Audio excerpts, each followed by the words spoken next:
लक्ष्मी, हे लक्ष्मी,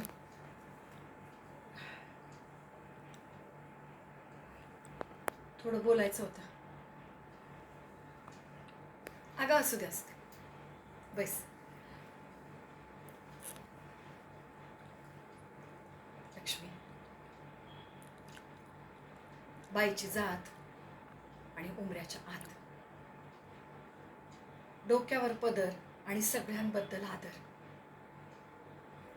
नाही नाही, हे कुठे वाचलेलं किंवा ऐकलेलं नाही सांगते तुला. ह्या घरात सून होऊन जेव्हा आले तेव्हापासून जे ऐकलंय, जे भोगलंय, तेच सांगते. आता तू म्हणशील की आत्ताच तर तू सून होऊन इथे आलीस आणि मी लगेचच तुला हे सगळं सांगते, म्हणजे आमच्या घराण्याचा हा वारसा तू चालवला पाहिजेस. तर असं अजिबात नाही, कळलं का?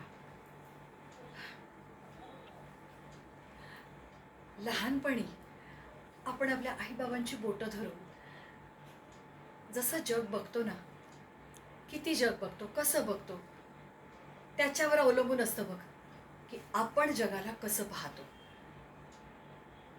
मला ना तसं जग पाहायला मिळालंच नाही बघ.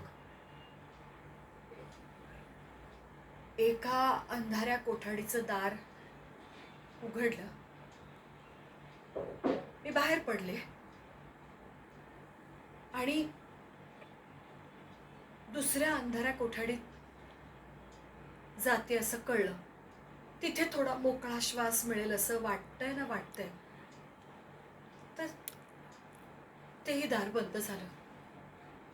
तसाच काळोख. पहिल्या कोठडीत निदान एक मायेची खिडकी तरी होती,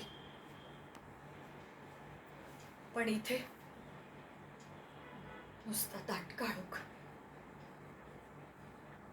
तेव्हाच मी ठरवलं, सगळ्यांच्या नाकावर टिचून मी दाखवते की माझ्या सुनेच्या बाबतीत असं घडणार नाही. माझी सून आकाशात उंच भराऱ्या घेईल, पण तुला असं मोकळं आकाश पाहण्यासाठी एखादी खिडकी लागेल ना.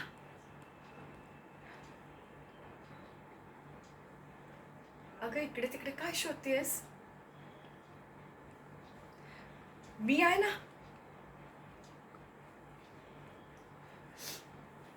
मी तुझ्यामध्ये आयुष्यभर स्वतःला बघेन आणि तुझ्या कायम पाठीशी उभी राहीन.